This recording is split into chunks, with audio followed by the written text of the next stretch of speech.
Okay, you guys, we're almost here. We are almost there. It is December 3rd, 2025, one day before the release of Metroid Prime 4. I cannot believe we are here. It was June 2017 where we got the announcement of Metroid Prime 4 as well as Metroid Samus Returns, both in the same day. And that was incredible. That was truly an incredible day for Metroid fans. We got Metroid Prime 4 in the Nintendo Direct, and we all lost our minds. I screamed. I lost my mind. I was screaming, like, Metroid is back, right? And then within an hour of that Direct, we got the announcement of Metroid Samus Returns in 2017.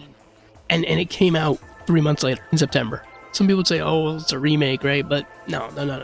That basically, I mean, story-wise, yes, and the Metroids were reused, right? You had 40 boss battles against Metroids, but, I mean, really, aside from the story and the Metroids, it was basically a brand new game, right? So we basically got two new games announced on the same day. And we only got Metroid Samus Returns released like 3 months after, and then it's like, okay, that'll hold us over until Prime 4, right? And with Metroid Prime 4, we waited, right? And then January 2019, we're like, oh, there's an update for Metroid Prime 4. This is great. This is great news. And then we watched the video and we're like, oh, no, the project's been scrapped. Like, that hurt, right? But like at the same time, it's like we only knew about the game for a year and a half. But at the same time, a year and a half is a long time. With the year and a half, it was like, okay, like the game got announced, and then a year and a half later, it's like we're waiting. And then we get that update where Takahashi comes in and is like, hey, we know you're waiting and are patient, Metroid fans, but it's not working out. We need to restart. And the crazy thing is, like, Nintendo never does that. That's insane transparency on their end, because Nintendo never ever does that. And for them to do that, to just come out and be like, yeah, development isn't going well, we're gonna restart. And we didn't know who was developing the game. There were some rumors, but we didn't know. And then Takahashi was like, hey, it's gonna be Retro Studios. And we're like, okay, it's in good hands. We're good, right? It's like, okay, we can like sleep easy now, rest easy. That Retro Studios is at the helm again. We're like, yeah, it's gonna be like at least 3 years off, at least. And this is January 2019. Like every single year, just felt like the longest wait. It's like the next E3, the next E3, the next E3, Metroid Prime 4, Metroid Prime 4, Metroid Prime 4. It never came. And then June 2021, he comes back and is like, we're working hard on Metroid Prime 4, but guys, we got another Metroid game coming. And it was like, wait, really? And it was a 2D game, and it was Metroid 5, Metroid Dread. Incredible. I couldn't believe it. I mean, I got into Metroid in 2013. I wanted to expand my gaming portfolio, right? My gaming experience. I had really only played Pokemon and some Mario, main series and spin-offs here and there. Never really played anything else. I dabbled a little bit into Star Fox and Zelda, and those were fine, but those didn't really grab me, right? In 2013, I jumped into Metroid with Metroid Prime. I bought a copy of Metroid Prime on GameCube for cheap, and I played it, and not even halfway through, I was like, this is it. This is my favorite video game series. Not even halfway through Metroid Prime, I was like, this game is incredible. I love first person. I love the immersion. I love visuals. 2013, okay? And I was playing this GameCube game from 2002. When I walked into Phendrana Drifts, my jaw dropped, and I just audibly just said, wow, I was stunned. And this is, 7 years into HD development, and this is a 2002 GameCube game? And that moment has stayed with me for, since it happened till today, right? Like, walking into Phendrana Drifts for the first time was incredible. I was blown away at how beautiful it was. Like, I got into Metroid Prime 2 2 years later when Nintendo added the Metroid Prime trilogy to the Wii U eShop. It took me a couple years to beat Metroid Prime. Metroid Prime 2, on the other hand, that was an entirely new experience. I beat it in 1 month. I was hooked. I spent my entire summer just playing it and chipping away at that game and sucking in all of the environment, all the music, all the lore, just pulling it all in, just absorbing all of it, because I loved Metroid Prime 2. I don't know if it was partially because of the trilogy version with the motion controls, which maybe helped me enjoy it more. I did go back in 2024 and played Metroid Prime 2 on the GameCube, so about 10 years after I played the Wii version. Honestly, I loved it even more. I appreciated the game even more. And then it took me a few years to get to Metroid Prime 3, and I played it. I had a good time. I liked it. But I didn't love it like Prime 1 or 2. Although, with Prime 3, the common complaints would be, oh, it's the motion control gimmicks, or oh, it's the linearity that really turned people away from Prime 3. The hand-holding nature, the voice acting, the characters, whatever. It wasn't the linearity, because like, I'll be honest, as much as I love the Metroid Prime games and the 2D games, I'm not a big fan of backtracking. I'm really not. And with Prime 3, I'm like, okay, it's more linear, so I'll maybe like it more. And I didn't. Part of the problem I had with Metroid Prime 3 was, honestly, being forced to free aim. Like, you can't lock on to certain moments. Like, there's some bosses you just can't lock on. Or like, you can lock onto them, but you can't hit their weak points. And that's what my problem was with Prime 3. That's just a me thing. That's not like a problem with the game. The game is excellent. The game is great. It's a great send-off. It's a great cap off the trilogy. It did what it was supposed to do. And then now, you know, with Prime 4, like, we're one day away. And that's crazy. It's like Metroid Prime in 2002, Prime 2 in 2004, Prime 3 in 2007, and then Prime 4 in 2025. That is 18 years. That is unbelievable. Playing Metroid Prime 1 on GameCube, it was like, whoa, this game looks gorgeous, like, for a GameCube game. And then Prime 2 looks even better.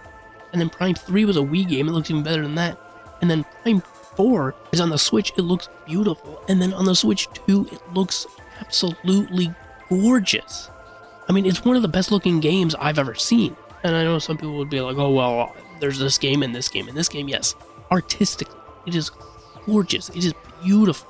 There were people, when Metroid Prime 4 got revealed last year in June 2020, I believe it's June, in 2024 of last year, people were arguing with each other whether it was a Switch game or a Switch 2 game. And there were people who were saying Nintendo lied to us because this was obviously Switch 2 footage when they said it was Switch 1 footage. It's like, that's the brilliance of Retro Studios and their art style.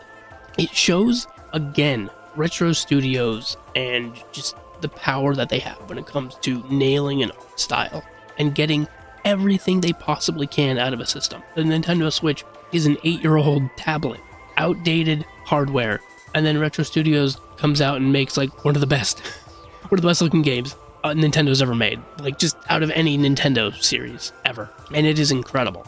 It really is insane to me that we are one day away. We are one day away. We are less than 24 hours away from Metroid Prime 4. We've waited 8 years for this game. Admittedly, the marketing hasn't been the best for the game. I mean, they've dropped some trailers here and there.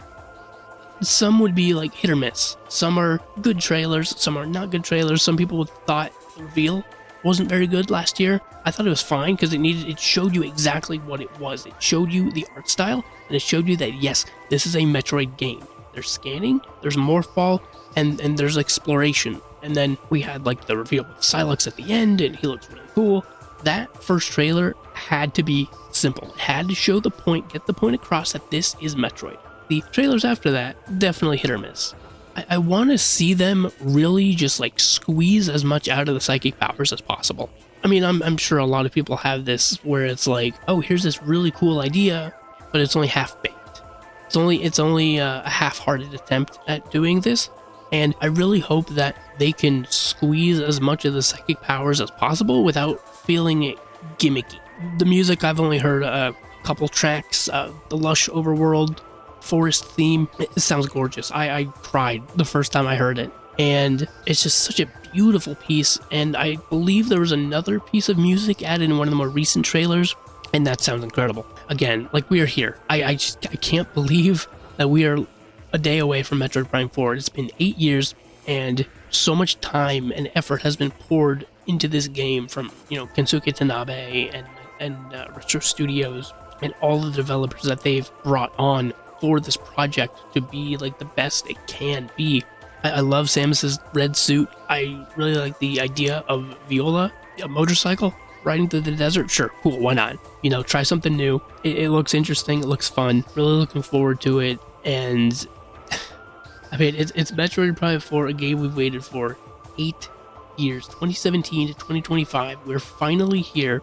This is what we've been waiting for so long. I'm taking time off for the game, and I I know it's going to be good. I haven't seen any reviews, but I have faith in Retro Studios. I know that it's going to be a good game. At the very least, it's going to be good, solid, playable, right? It's not going to be like some mess of a game, right? They've spent way too long on this game, and there's so much polish, and it looks like there's so much care and love put into this game.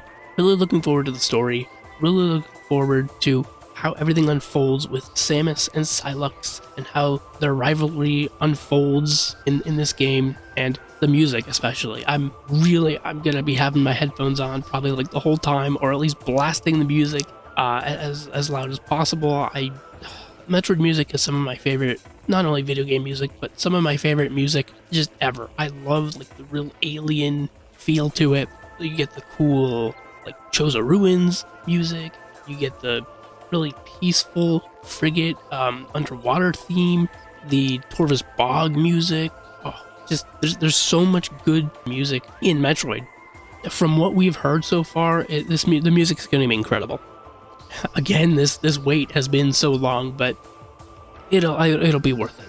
It really will. I've read some comments online saying that this game is really good, and that it has some really high highs, some of the highest of the series, and just everything coming together, right? With some really cool moments. The cinematics look beautiful, the visuals are gorgeous, the music sounds incredible. From the demos from earlier this year, people have said it plays really well, so I'm really excited, really hopeful, really looking forward to it. Guys, gals, we did it. We made it to Metroid Prime 4. I'll see you on the other side.